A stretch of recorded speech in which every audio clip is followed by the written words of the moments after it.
I try to be careful when I'm walking up on the stage, up steps, because one time in front of about 900 kids, I missed the top step. And then you realize you're falling, but you're so embarrassed that I kind of went airborne, and my youth group said I looked like I was rubber because I just sprung back up and acted like nothing happened. So anyway, I'm like, watch your step, watch your step. So I just want to commend all the ladies that put this together.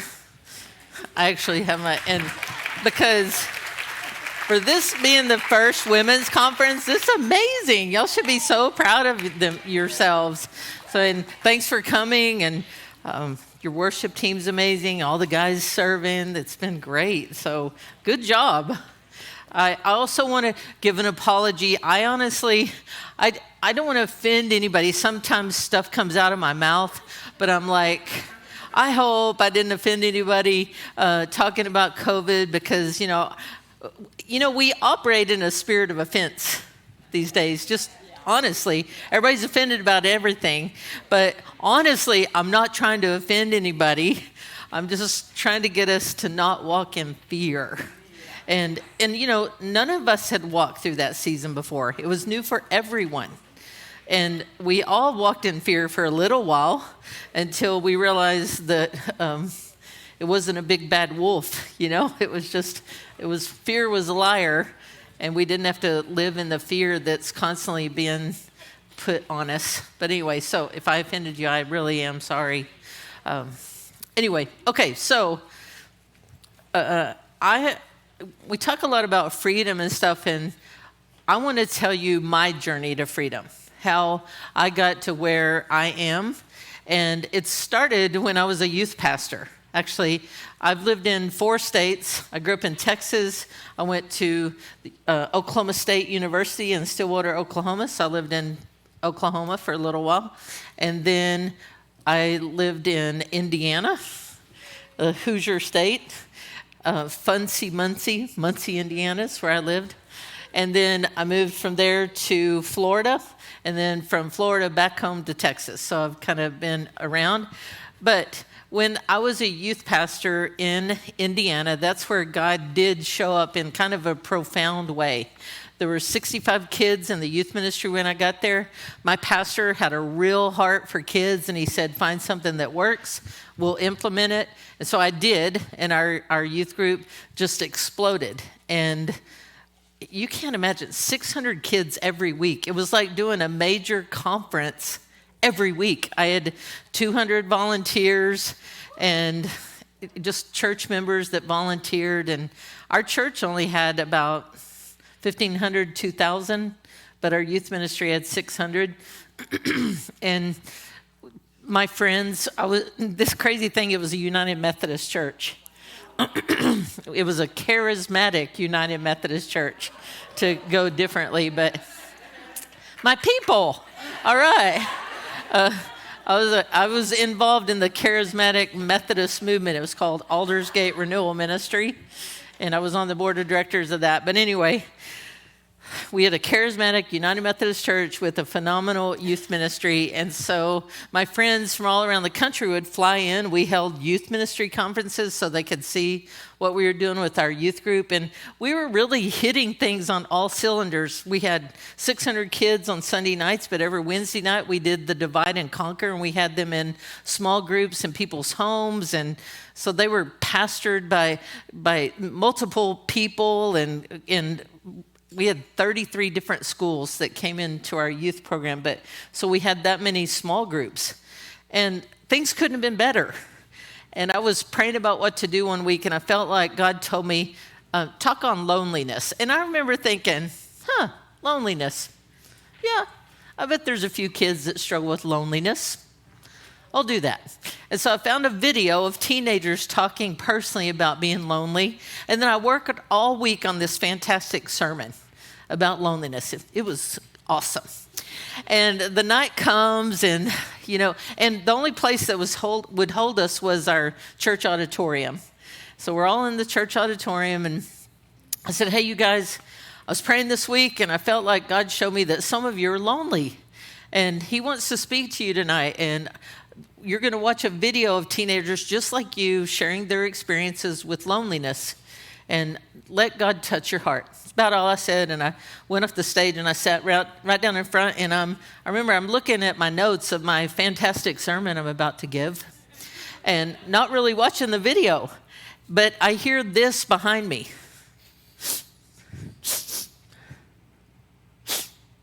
I'm like, are they crying? It's not time to cry yet. What? Why are they crying? And I'm thinking, they're crying. I could hear sniffles. And then, we talk about hearing God clear as a bell. I heard God say, don't give your sermon. And I am so spiritual. Honestly, the first thought that went through my head was, you couldn't have told me this on Tuesday?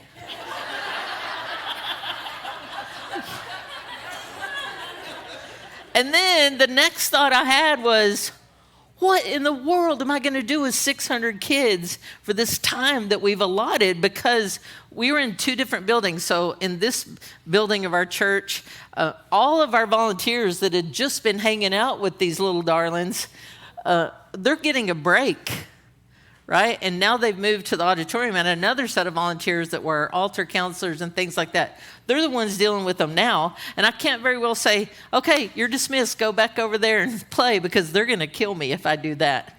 And I'm like, well, what do we do? What do I do? What do I do? I'm like panicking. You've got a few minutes to decide what you're going to do. And so I remember I walk up and I said, don't turn the lights on, because I didn't want to embarrass any kid that was crying. And I said, give me a minute. Let me just pray. Look, if you don't know what to do, don't do anything. I just stood up there and I was like, God, show me what to do. Show me what to do. And it popped in my head. That's how God speaks to you.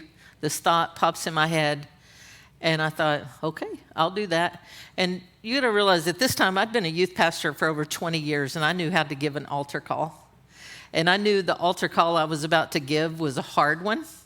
And when you do that, as a pastor, you can't help but go, I'm going to get about 50 kids.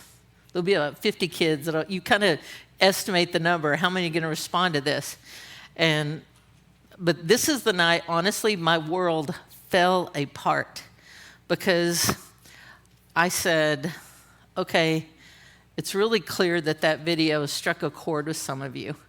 And there's many of you in this room tonight, that you really do struggle with loneliness, and your friends would never know it. You're lonely, and some of you are so lonely that you cry yourself to sleep sometimes, but your friends would never guess it because you hide it.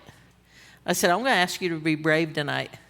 And in front of all your friends, if you struggle with loneliness, I want you to stand up on your feet right now. That's a hard altar call. Stand up on your feet right now. That's exactly how I did it. And that's when my world ended. Because out of those 600 kids, about 550 stood up. And it was not a youth altar call. The youth altar call works like this. You give the altar call, and Susie stands up. And then Christy sees her. Oh, Susie stood up. And it looks like popcorn. That's how most youth altar calls work. Like one person stands up, then they all just start going. This was, like I said, all rise. They all went up in unison. And this is what went through my brain, honestly. Crap.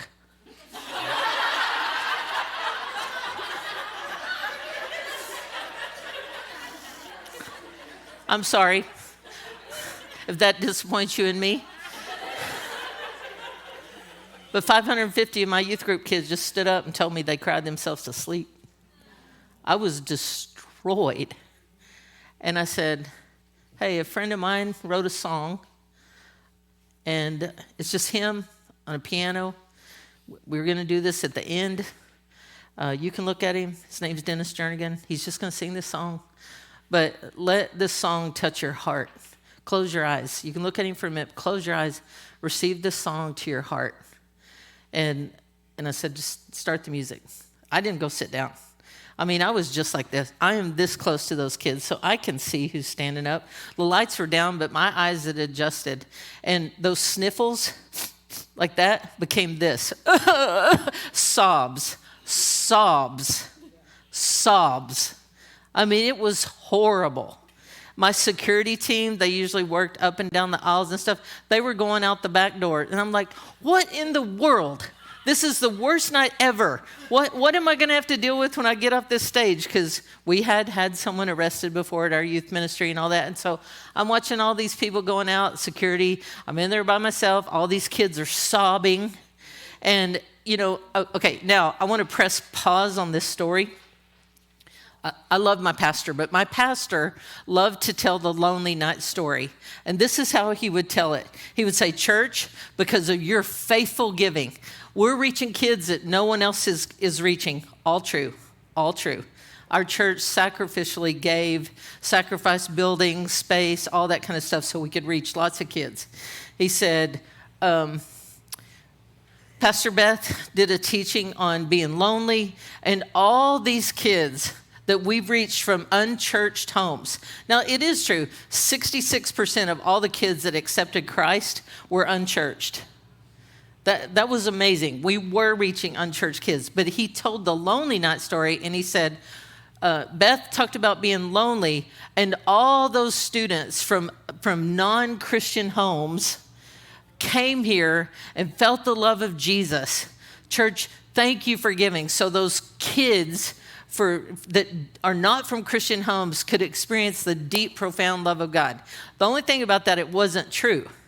Because the people I was looking at it were our church pastors' kids, our church staff members' kids, our church leaders' kids, all of my small group leaders. I'm recognizing all these kids, and I'm seeing they're not just crying, they're snot crying. They're like bawling, snot running everywhere. And, and I want to yell out of, Becky, I disciple you. I pray for you all the time. Why are you lonely? But, I can't do that. But all I know as a youth pastor, I have failed her. That what I've been shoveling up is not meeting the deepest needs in her heart. So I could see who was standing up. Yes, there were some kids that were from non-Christian homes, but they were our church kids. These were kids that had grown up in that church, that had godly homes, that had moms and dads that loved them. And they're bawling their eyes out. And the song is over, and I'm so rattled that I just wanted the night to end. This is what I did. I said, I can tell that God really touched some of you, and most of you have received from God what you need to get. If you're an adult in this room, I'm going to invite you to come forward. We had a great big platform. I said, just kind of ring this platform. And I said, most of you are good. Listen to me talk. Most of you are good. But if you feel like you still need just a little bit more, I'm going to invite you to come forward, and we'll pray with you. We'll hug you. We'll be here until we get to every one of you. But I feel like most of you are good. So if that's you, you can make your way out, come forward, and receive some more. Guess how many came forward? 550. And I'm like, crap, double crap. I was like, honestly, they all came forward, and I went down the side of the stage and out the side door. I left.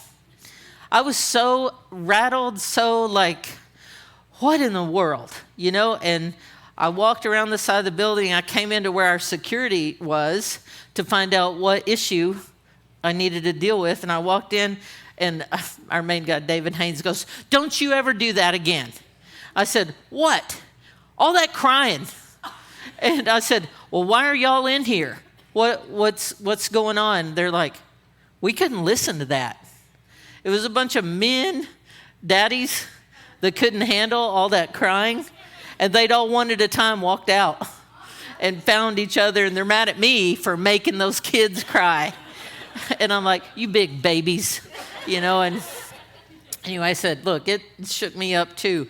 And I'm telling you, that rattled me to my core. And the very next morning, I was calling my friend who wrote the song, and I'm like, look, let me tell you what happened. And I said, where's the church missing it? Where am I missing it? And he's like, I don't know. Beth, I don't know. And so that was Sunday night. Tuesday night, we had executive staff. I went locked and loaded to that staff meeting. As soon as it was kind of open, I raised my hand. I said, I got to talk about something. Let me tell you what happened at 180 on Sunday night. And I start telling the story. They're like, praise the Lord. Thank God. I'm like, no. I said, what are we missing? And these are the answers that I got. Well, those kids aren't in the Word. I'm like, I write their quiet times. I write the quiet times. They talk to me about their quiet times. Well, they need to be in a, what do you think, small group. I said, there are small group leaders. And I lead the small group leaders' small group. It's not like they're just leading. I lead their group and they lead the kids' group.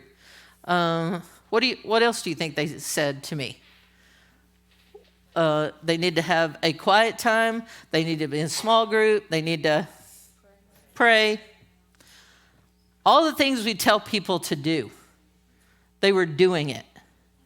I'm like, they're doing all that stuff. These are kids I'm with all the time. But we're not getting the deep needs of their heart. But see, that is what we do as the church, capital C. We say, when someone walks the aisle, we're like, welcome to Jesus. Now that you're a new creation, you need to stop doing certain things, right? Don't smoke, don't chew, don't go with girls who do.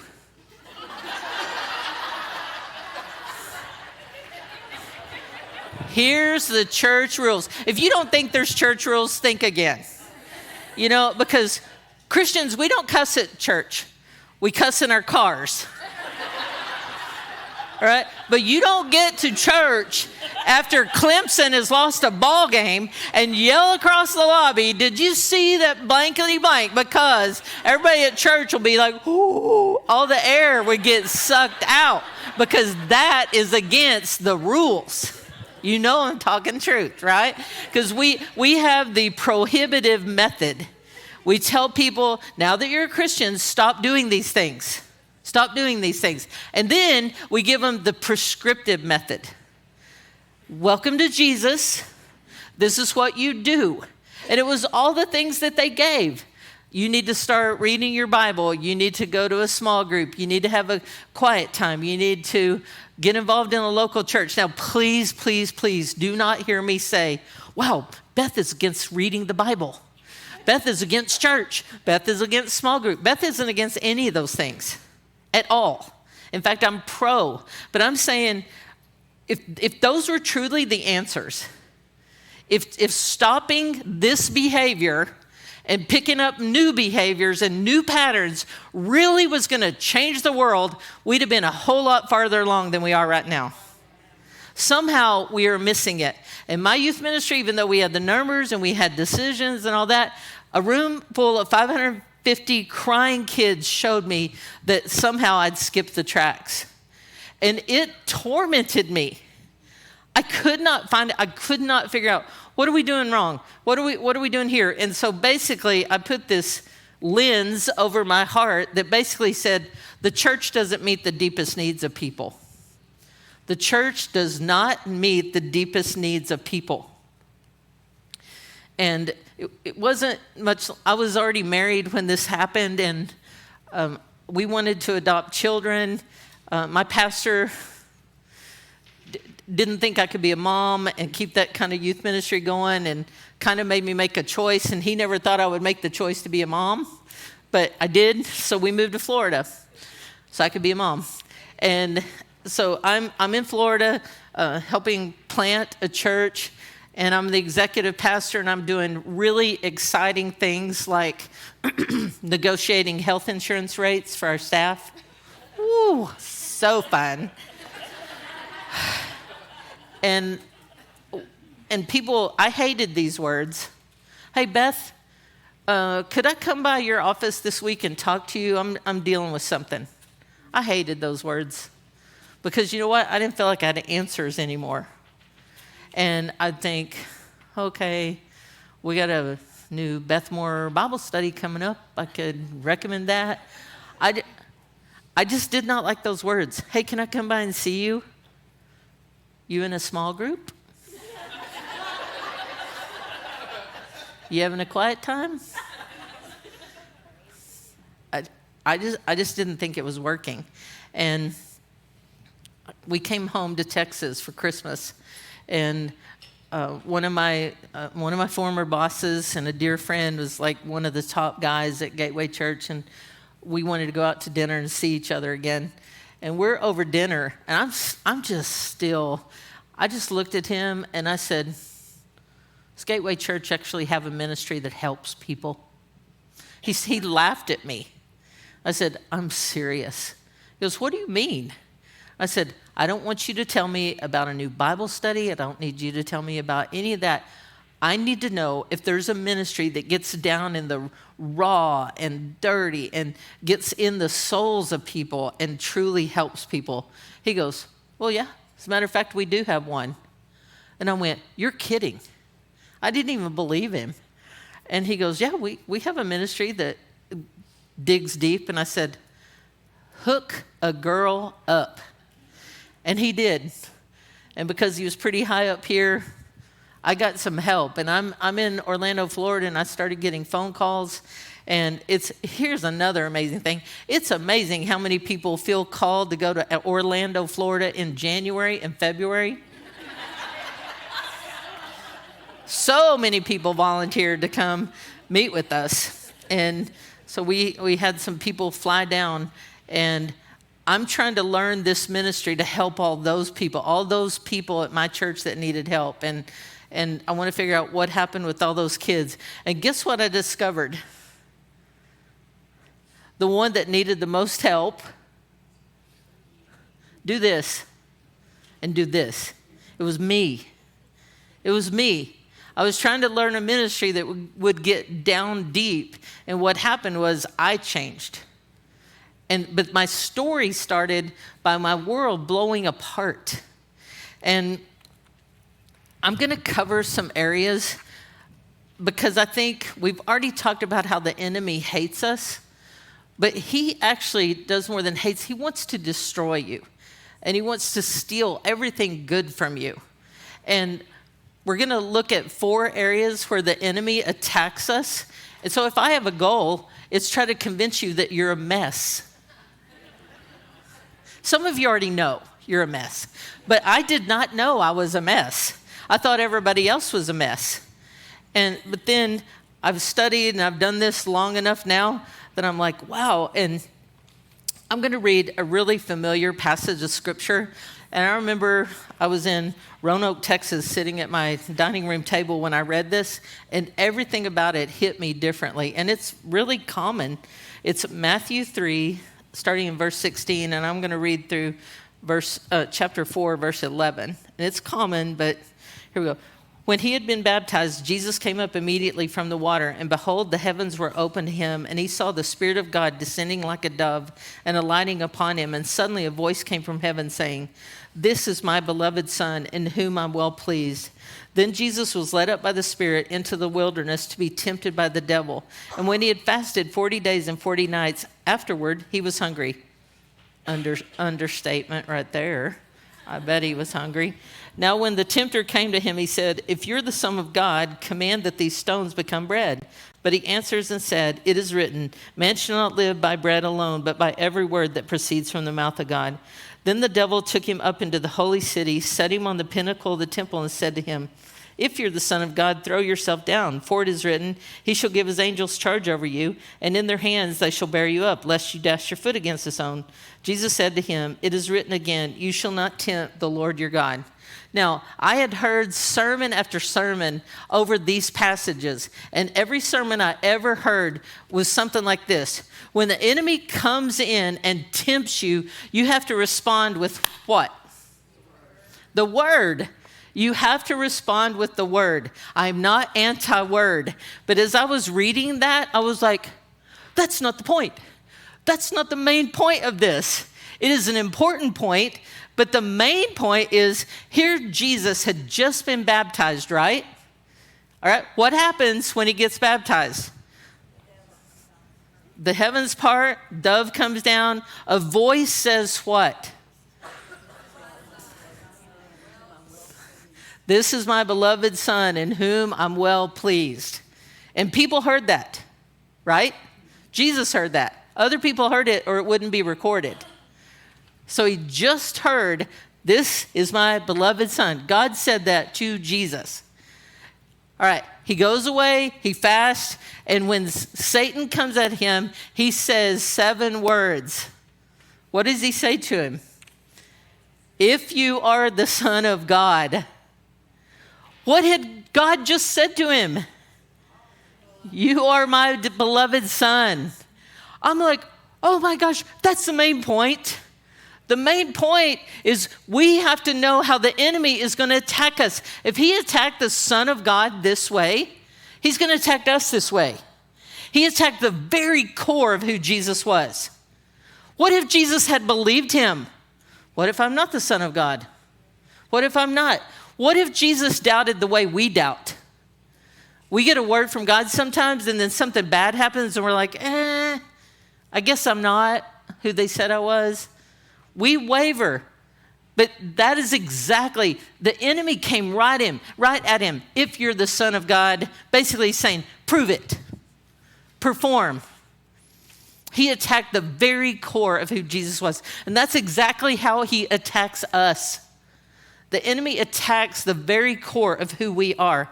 You know what the number one crime is in America? It happens every 2 seconds. It's identity theft. That's the number one crime is identity theft. But the enemy is better than every 2 seconds. He's constantly stealing our identity. And we're going to look at the ways he does it. The way he steals our identity is through hurts we experience. The hurts we experience. Okay, raise your hand, and everybody, raise your hand if anyone's ever hurt you, hurt your feelings, you've been through a hard time. Raise your hand, look around. Okay, everybody gets to play. We've all been hurt. And it can be a direct hurt. 2 words, middle school. Who remembers middle school? And the hateful things that kids say. And they're still doing it today. Yes, those little darlings are still going strong. One of our kids in our group told another one, I just wish you'd stand in front of a bus and get hit. Yep. Lovely. And that's with us constantly talking about bullying, the words we say, all that. They're still saying things like that. It hasn't stopped. So those are direct hurts. We know what happened. We can name what happened. We can describe it. But there's also indirect hurts that many of us have experienced. Indirect hurts. My daughter has experienced a deep, profound, indirect hurt. She was abandoned outside the gate of an orphanage. She was left alone during the night until someone found her in the morning. That's indirect. I mean, obviously it's direct, but she can't remember that. She can't remember that. But to this day, my daughter hates being alone. She's got this hole in her heart where she has to be with someone all the time. And it used to manifest itself as a toddler. If we went on a date, she would panic because if I left, it meant I was not coming back. I'm telling you, a baby doesn't have the psychological bandwidth to know they've been abandoned, but her soul and spirit and psyche sure does.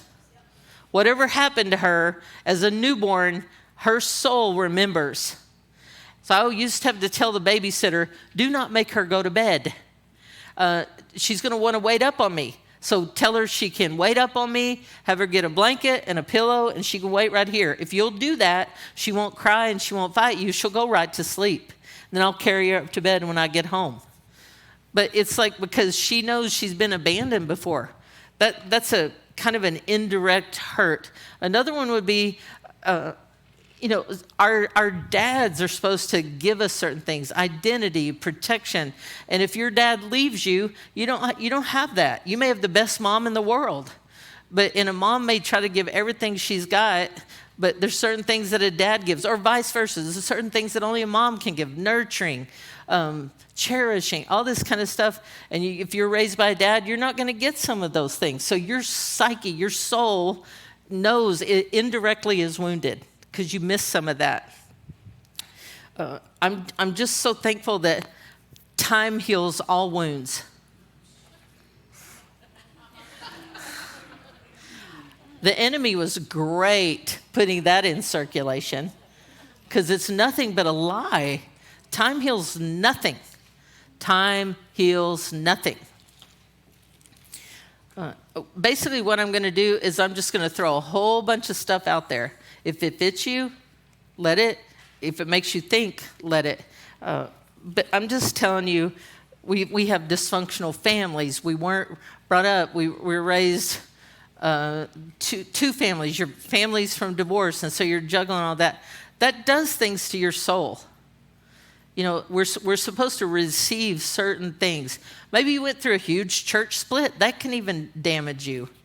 But there's direct hurts and indirect hurts. And both of them affect us. All right, so there's hurts we experience, and then there's the lies that we believe. See, I don't want to downplay anyone's hurt. If we had time to talk in this room, there's trauma all in this room, deep pain, horrible experiences that have happened, abuse, sexual things that have happened in this room. I'm not minimizing anything. But honestly, it's not what's done to us that gets us in trouble. It's the lies we believe about it. It's the lies that Satan tells us about that trouble, because he is constantly there to interpret our pain to us. John 8:44 describes how Satan operates. He was a murderer from the beginning. He has always hated the truth because there is no truth in him. When he lies, it is consistent with his character, for he is a liar and the father of lies. When we're hurting, when we're at our very weakest, he is right there to tell us what to do with our pain. And what he wants us to do is to protect ourselves. He wants us to just wall off, because you know what? When you get hurt, I'm not a big fan of pain. When I get hurt, I'm like, woo, I hope that happens again soon. No. When I get hurt, I'm like, it's something like this. I'm never doing that again, right? I'm never going to go through that again. And basically, the enemy goes, well, here you go, baby. You just build this big wall around you. And he hands you the brick and the mortar, and we just build this big wall. And he goes, see, do you feel better now? You're behind that safe wall. And it feels better. You know, you may have a hidey hole in that wall, like, okay, I can look out. All right, I'm behind this big wall. Have you ever tried to get to know someone, and you're like, I just can't get to know her? It's like there's a wall there. You know why? Because there's a wall there. That's why you can't get to know her, because there's a wall there. She spent years building it. You know, it's funny because when I was in Indiana, my senior pastor, he played basketball at Valparaiso, so he was this big, tall dude. And he called me in his office one day. He said, okay, I'm going to confront you about something. And I'm like, okay. And he said, I've noticed something about you. When people tweak you a little bit, you just kind of wall them off. And he's waiting for my reaction. And I about jumped out of the chair. And I'm like, Greg, I do. I said, let me tell you about it. And he's kind of discombobulated because I'm not argumentative at anything. I'm like, oh my gosh, I'm not crazy. That's what I thought, because honestly, I could feel this thing in me. You know, and I'd work in a church, but then let's say, I always use the name Susie. So if you're named Susie, I'm sorry. But anyway, so Susie and I have had a little tiff, and I see Susie coming. I cannot explain it, but I'd see Susie coming. It's almost like this thing went force field up. And being a Christian and working in a church, I'd be like, I instinctively knew it was wrong. And so I'd be like, come down. You got to love Susie, for crying out loud, be nice. And, but it was like, force field up. And I could self-talk it, and I could recognize that I had something going on, but it was up. And so here comes Susie, and I can feel this thing, and I'm like, hi, Susie. Hello, Beth. How are you doing? And we'd have this awkward conversation, and, hey, we ought to go get coffee sometime. Oh, yeah, bye. And Susie would leave, and I'd walk away, and then it'd go, force field down. And I'm like, what is that thing? I could not verbalize it. And finally, someone in my life is recognizing I'm doing that. And I'm like, yes, I do that. He's looking at me, and I said, how do I get rid of it? I do not know what to do. He goes, I don't know either. I just know you had it. I didn't think you noticed. And I'm like, you are no help at all. He goes, I didn't think you realized you did it. I said, Greg, I can feel the thing in me going up that wall. He goes, I'm like, thanks, dude. So that just contributed to my we don't know how to really help people deal. So that wall, we all have walls. And I'm going to talk more about that tomorrow in the main service.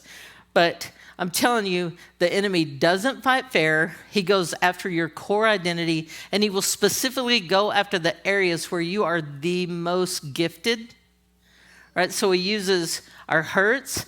He uses the lies we believe.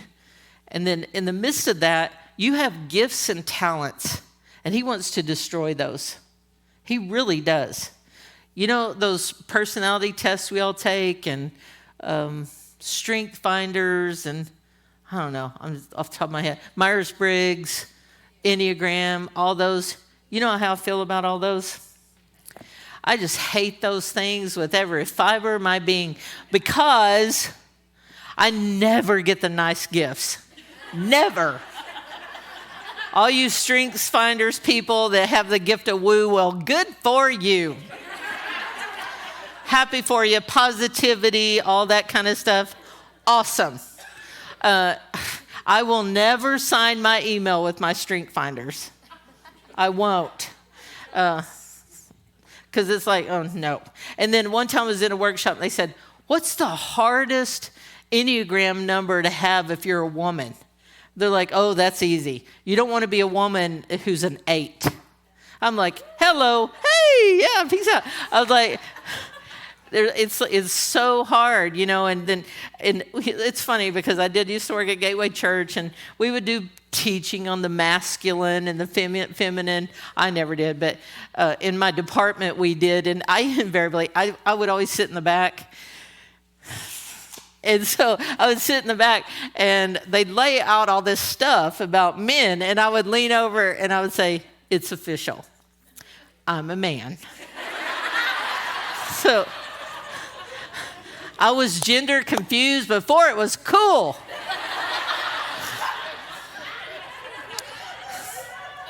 Because I am not wired up. And you know what?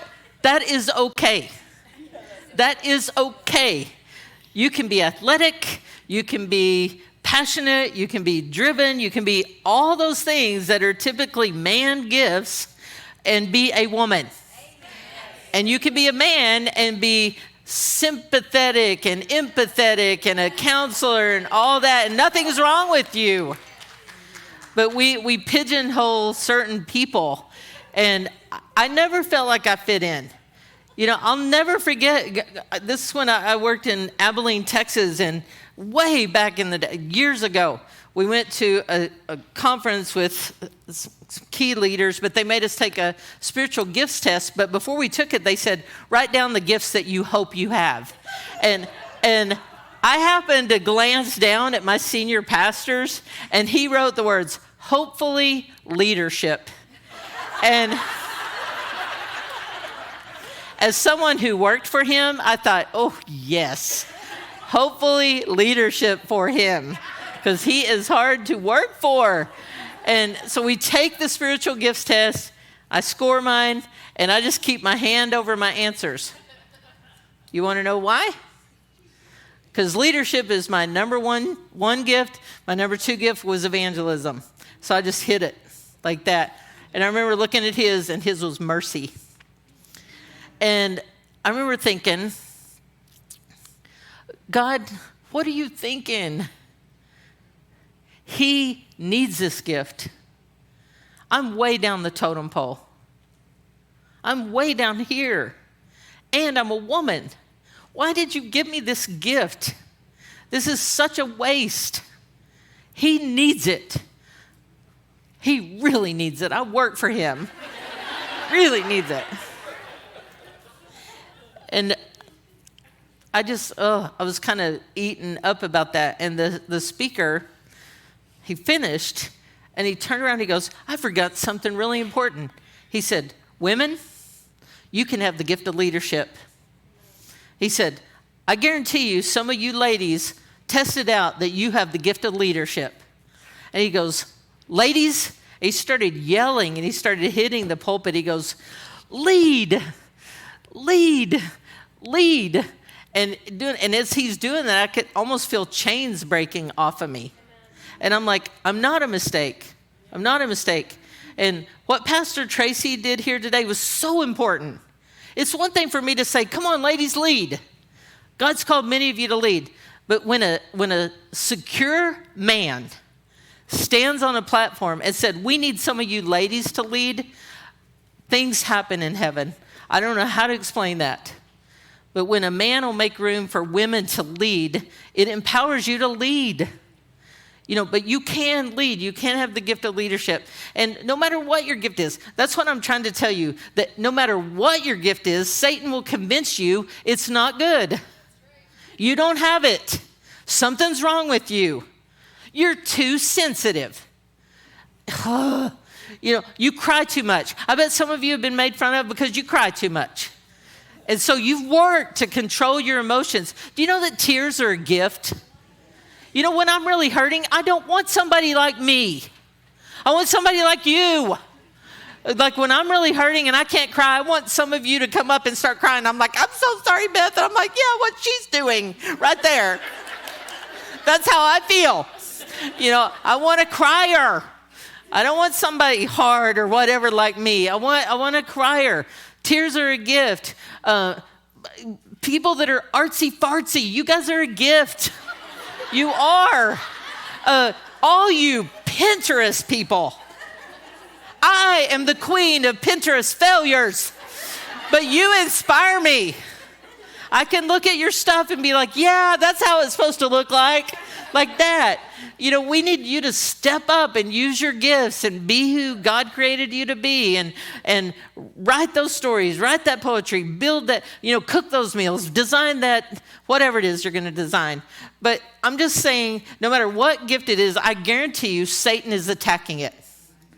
And you've said stuff like this, oh, I can never speak in church. Or I can never lead a small group. I'm just shy. My mama was shy. My grandmama was shy. What if you're not shy? What if you believed a lie? And what if that you've got something very powerful to say and the enemy has stolen your voice? He doesn't make any of us shy. You may be more reserved, but I'm telling you, you've got something to contribute, something to give. You don't have to be shy. Here's the deal. Quit playing small. Every woman in here has something to give. I go off about, we never have to tell people, you got to wait your turn to work in kids' church. I didn't know there was a thing up there saying they needed volunteers. You could fill that ministry today. Just some people that would say, you know what? I've never volunteered before, but today I'm going to do it. The first place I ever volunteered in the church before was the second grade mission friends in my college church. And I was terrible at it. But you find out what you're good at by doing stuff. I was not good with that age group, so they bumped me to youth ministry, and I kind of found my niche. All right? But at least I was doing something. Keep doing something till you're like, okay, this is a fit. It's okay to have misses. It's okay to think, I'm going to volunteer in this ministry and be like, oh, I thought I would like this. I don't like this at all. Find another one. Say, this is not a good fit for me. I'm waving the red flag. Help me find someplace else. Move to a different ministry. That's fine. But the key is do something. Don't let the enemy keep you playing small. Right? Okay. So we have the hurts we've experienced, the lies we believe, and it all contributes to who we are today. But our life history, how we're brought up, really does affect who we are today. It affects who we are today. Everything about us to today. My husband and I both grew up in the same small Texas town in Wheeler. I loved it. He hated it. It's amazing to me. I loved everything about our hometown. I think he hated everything about our hometown. So as soon as he could leave, he did. And the funny thing is, he was leaving in a pickup. But what he doesn't realize is behind that pickup is he's pulling a U-Haul. And it's got every negative experience that ever happened to him in our hometown. And he thinks he's leaving it behind. And you may think you're leaving your history behind. And I'm getting out of here and I'm never looking back. But we each have a U-Haul. We each have a U-Haul. And we think we're good. But we make a sharp turn and our U-Haul takes out half the room. Because our past, if we haven't unpacked our U-Haul, affects our today. We have to look at our past. So what are some things about our past that might affect us today? Here's one, your religious upbringing.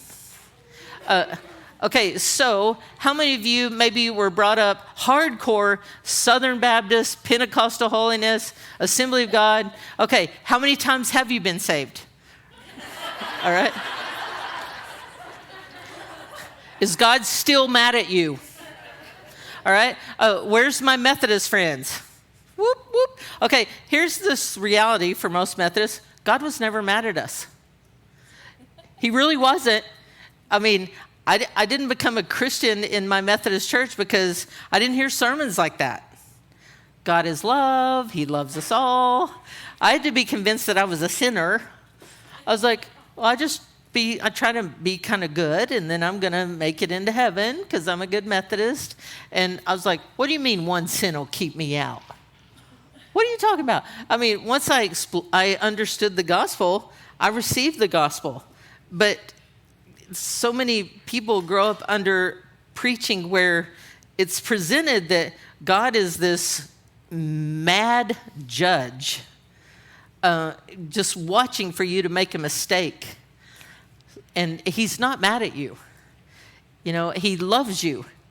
You know, or maybe Catholic, or, you know, our religious upbringing affects who we are today. And if you see God as an angry judge, you need to read the scripture again and see him as a loving God that's courting you and wooing you. And he gave up heaven to come and rescue you. And he wants you. He's not like, I just know you're going to make a mistake, and I'm really going to get you when you do, and I'm watching you, and I'm just going to smush you like a bug, and I love you. No, it's not like that. He's saying, I know you're going to make a mistake. I'm watching you, and I'll be here the second you turn and come home. You know, if you read the story of the prodigal son, the father was watching for the son to come home, and as soon as he saw him, what does he do? He runs to him. That's the kind of God you serve. That's the kind of God you serve. Okay, here's another thing that may impact you. Did you grow up in a small town or a large town? Small town, under 5,000. That's you? Once again, you are my people. Large town. You may be more guarded. You may be, I'll just say, no one is from Orlando, Florida. When we lived in Orlando, no one's from there. And here's a place my husband and I in that scenario, and Dale would do this to us all the time. There's a lot of New Yorkers in Orlando, and so, well, I'll tell you what my husband would do. So we would meet some New Yorkers and really like them. And my husband never met a stranger. And I would literally try to get in his line of vision, and I'm trying to wave him off. Like, don't you say it. I could feel like he's really liking these people. I can know where this is going. And I'm like, no. These are brand new people, but Dale's like, he's just all out there. And here it would come almost every time. He'd be like, y'all need to come over to the house and have supper with us. And these New Yorkers were like, pervert. I mean, they don't go over to your house for supper in New York, do ya? Do you? No, you don't.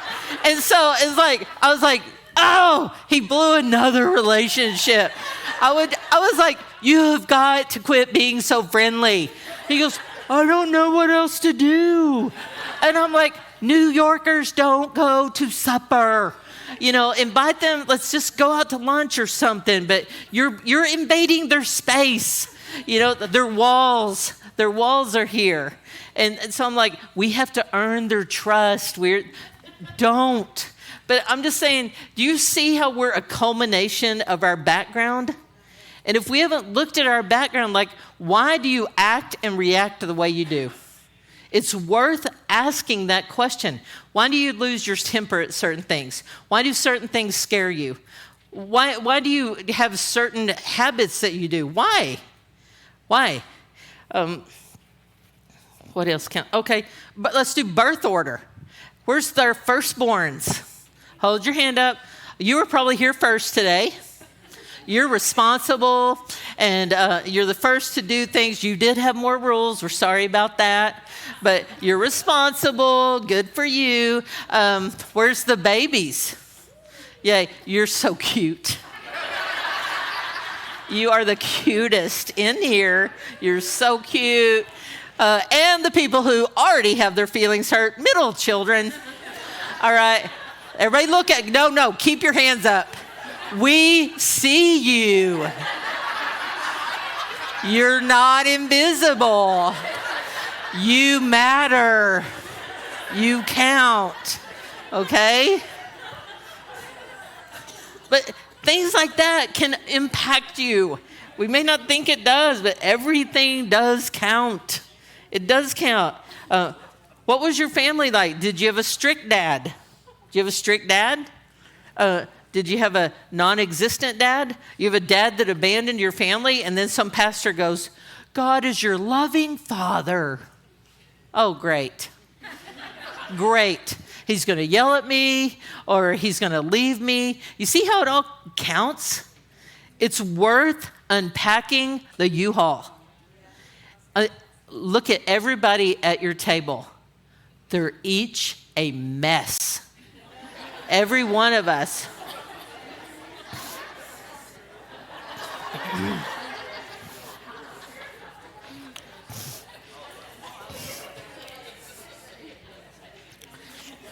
So, here's a good question. Have you taken ownership of your own life? Because honestly, Adam and Eve gave us a gift, and it's not a good one. Adam and Eve gave us a gift, and it's not a good one. When they sinned in the garden, sometimes I wonder, what if? I play the what if game. What if they had answered these questions differently? They ate the fruit. They had one rule. Don't eat the fruit from the tree of life. But they did it. And then they hid. And then when God confronts them, what if they had just been honest? But they weren't. The woman, who does she blame? The serpent. The serpent gave it to me. The man cracks me up. He does the double blame. Well, the woman that you gave me, God. The woman that you gave me, she gave me the fruit and I ate it. But that is called blame transference. So I'm asking, have you ever taken responsibility for your own life? Because maybe your home life was a wreck. And it's easy to blame your mom, or it's easy to blame your dad, or maybe you went through a horrific divorce and it's easy to blame that spouse that put you through that. But here's the deal. If you want to get free, there's only one key that matters. You draw a circle all the way around your feet, and you take responsibility for the people in the circle. That's just you. You can get free regardless if your circumstances don't change, regardless if anyone else around your life gets changed. You can get free, just you and Jesus working this out. But you have to take responsibility. Like, I couldn't blame my church. I couldn't blame anyone else. I was like, God, I need to get free. I need to unpack my own U-Haul. I need to look at what I'm pulling around. Okay, so we have the hurts we've experienced, the lies we believed, and our life history. And then there's another one, and it's demonic influence. It's demonic influence. I did not say possession, I said influence. The word demon appears in the Bible 82 times, 61 in the Gospels. See, a third of the spirits fell, and they're here to attack us. Matthew 8:16 says, when evening had come, they brought to him many who were demon-possessed, and he cast out the spirits with a word and healed all who were sick. See, the way it works in a Christian's life is we may leave. Have you ever left your house and forgotten to lock your back door or something? And you're like, oh, nothing came in while we were gone. That's how it works. Maybe we get in some unforgiveness. That's basically leaving the back door unlocked. Or maybe we do some willful sin. We crack a window. And so demons are just looking for a way to harass and torment. And so to be free of that, we have to do some spiritual warfare. But the enemy is always looking for a way to oppress us and attack us. Remember, the thief does not come except to steal, kill, and destroy. I have a friend who took this teaching. He came to Freedom Training, and he let me know he was going to preach. He goes, I'm going to preach something you taught. Man, he did it so much better than me. But he made all these things sequential. And he said he's 5 years old. He's the youngest. He has older brothers.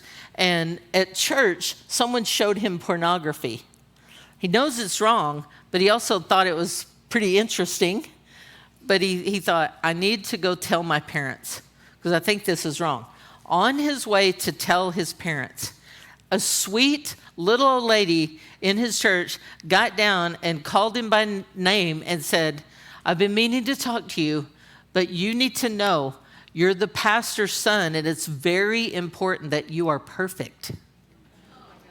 He is literally walking to his parents to tell them he's seen naked women.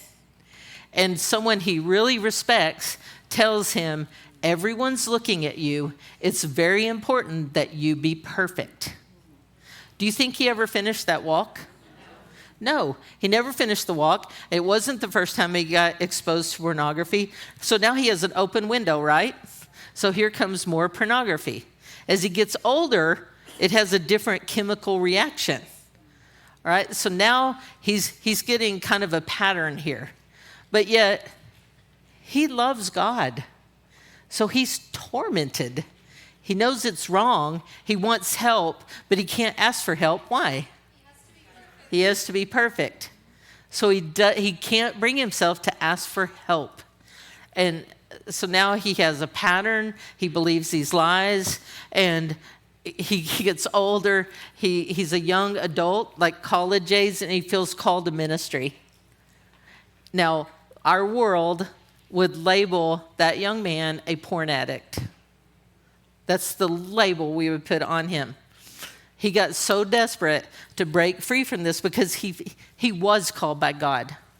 He was called by God to be a pastor. And thankfully, God led him to just the right person. He found an older man and sobbed out what was going on with him. And this older pastor used so much wisdom. He said, I want you to pray and ask God when this started. And he remembered when he was 5 years old.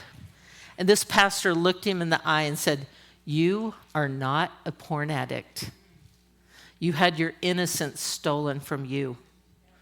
We need to ask the Holy Spirit to restore that 5-year-old's innocence and erase all the harm, these years of, of putting these images in. But that's going to the root. He goes, we need to get healing for that 5-year-old boy that was traumatized. And that was, basically that's like a word curse placed on him. You have to be perfect. You have to be perfect. He goes, we got to break that. You do not have to be perfect. So I'm like, oh God, that there would be more men like that one. But he took a man in his 20s, but led him back to when he was 5. And God healed him and set him free. And now he can tell his testimony, but he wasn't a porn addict. It was just the fruit of all this stuff that had kept getting on top of that. I loved his testimony and how he took all of these things, the hurt, the lies he believed, the life history, and then the demonic oppression, because he did give room to the enemy by hiding it and keeping it in the darkness. But once he shared it, God pulled the root of that out. That's what we need. So I'll just show you. If I could pick one guy, some of you may be sitting there going, you don't know my story. I've been too traumatized. Listen to this. If I could pick one guy in the Bible that I would think least likely to get free, it would be this guy. If we could take a vote, we'd probably pick this guy. But in Mark chapter 5, verses 1 through 5, then they came to the other side of the sea, to the country of the Gadarenes. And when he had come up out of the boat, that's Jesus, immediately there met him out of the tombs a man with an unclean spirit, who had his dwelling among the tombs, and no one could bind him, not even with chains, because he had often been bound with shackles and chains. And the chains had been pulled apart by him, and the shackles broken in pieces. Neither could anyone tame him. And always, night and day, he was in the mountains and in the tombs, crying out and cutting himself with stones. All right. Some scripture says he had a legion of demons. A legion is defined as 6,826. That's a lot of demons. So if I'm picking the least likely to get free, it might be this dude. One version says he was naked. All right. So as I'm looking at all of you, none of you have screamed out. None of you are wearing chains. You're not screaming out, wearing chains. You're not cutting yourselves. I would vote this guy least likely to get free. But this is what Scripture says about him. Mark 5:6. When he saw Jesus from afar, he ran and worshiped him. So if Satan could keep anybody from getting free, I would vote that guy. Could Satan keep him from getting free? No. It says he ran and basically slid down prostrate. He worshiped. He fell face down. He humbled himself. He got free because he humbled himself. He said, I don't want to be like this anymore. I need help. And Jesus set him free. No one in this room is too far gone. We're all great candidates for freedom. This was part 1. We're going to take a break in a minute, and I'm going to do part 1. This was all the bad news. Okay? I'm trying to convince you're a mess. Next is the good news. How God wants us to respond. But